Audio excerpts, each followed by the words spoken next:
যদি আপনাকে বছরে ১৫ কোটি টাকা দেয়া হয় শুধুমাত্র একটি লাইট হাউসের দেখাশোনা করার জন্য, যেখানে কোনো বস নেই, যখন খুশি ঘুমান, মাছ ধরেন, যা ইচ্ছা তাই করে বেড়ান, আপনার একমাত্র কাজ হলো লাইট হাউসের আলোটা ঠিকমতো জ্বলছে কিনা সেটা খেয়াল রাখা, বন্ধ হলে আবার জ্বালিয়ে দেয়া, ব্যাস, মাস শেষে কোটি কোটি টাকা আপনার পকেটে।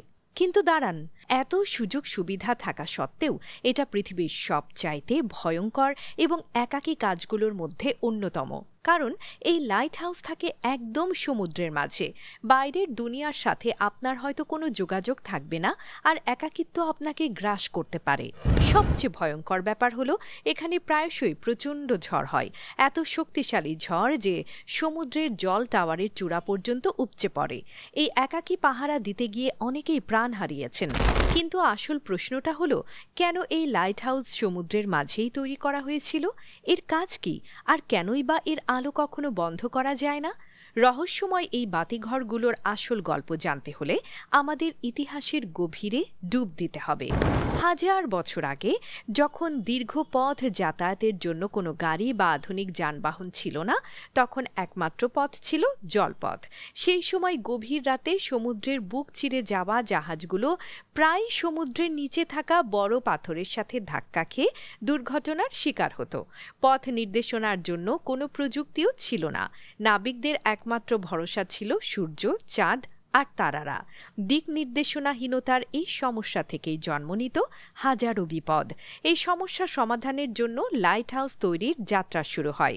মিশরের ভূমধ্য সাগরের পাশে ছিল আলেকজান্দ্রিয়া, যার তৎকালীন শাসক টলেমি দ্য সেকেন্ড ফিলাডেলফাসের জন্য সবচেয়ে বড় সমস্যা ছিল তাদের বন্দরের সংকীর্ণ প্রবেশপথ। এই সরু পথ এবং চারপাশের বড় বড় পাথরের কারণে বাণিজ্যিক জাহাজগুলো প্রায়ই দুর্ঘটনার শিকার হতো, যা রাজ্যের অর্থনীতিকে দুর্বল করে দিচ্ছিল। টলেমি তখন বিখ্যাত আর্কিটেক্ট সস্ট্রাটাস অব সিনাডাসের কাছে গেলেন। দুজন মিলে এক অভূতপূর্ব ধারণা বের করলেন। সমুদ্রের উপর এক বিশাল দুর্গ, যার আলোক রশ্মি জাহাজগুলোকে পথ দেখাবে। সেই পরিকল্পনা অনুযায়ী সস্ট্রাটাস কাজ শুরু করলেন।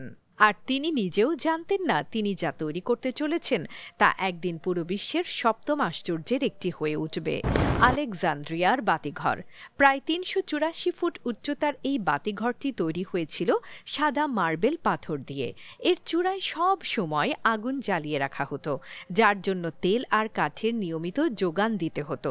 শুধু উচ্চতা নয়, এর অসাধারণ ডিজাইনও ছিল নজরকাড়া। সস্ট্রাটাস সেই সময়ে আয়না আর লেন্স ব্যবহার করে এমন এক ব্যবস্থা করেছিলেন যা বাতিঘরের আলো বহুদূর পর্যন্ত ছড়িয়ে দিতে পারত। এরপর যদিও আগুন থেকে মোমবাতি, ল্যাম্প এবং বৈদ্যুতিক বাল্বে পরিবর্তন আনা হয়, কিন্তু আলোর তীব্রতা যথেষ্ট ছিল না। লেন্সগুলোও ছিল খুবই মোটা। ঠিক তখনই ফ্রান্সের বিজ্ঞানী অগাস্টিন জিন ফ্রেসলেন এক বিশেষ ধরনের লেন্স আবিষ্কার করেন।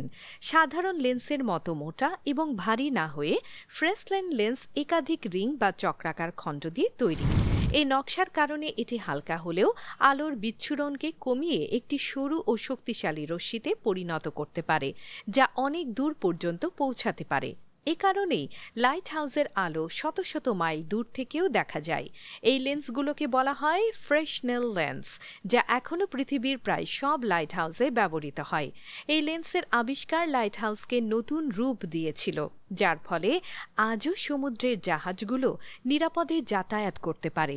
কিন্তু এই লাইট হাউসগুলোকে যারা পাহারা দেয়, তারা নীরবে, নির্জনে, একাকী নিজেদের কাজ করে চলেছে। তাদের জীবন অনেকটাই অদৃশ্য আর নিঃসঙ্গ।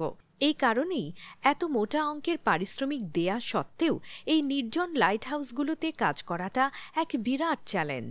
একাকিত্ব আর প্রাকৃতিক দুর্যোগের বিরুদ্ধে লড়াই করা প্রতিটি লাইট হাউস রক্ষকের দৈনন্দিন জীবনের অংশ। ভিডিওটি ভালো লাগলে অবশ্যই লাইক করুন এবং কমেন্ট বক্সে জানান আপনারা কি লাইট হাউসের ভয়ঙ্কর কিছু ঘটনা সম্পর্কে ভিডিও দেখতে চান কিনা। Thanks for watching. Stay happy, stay cool.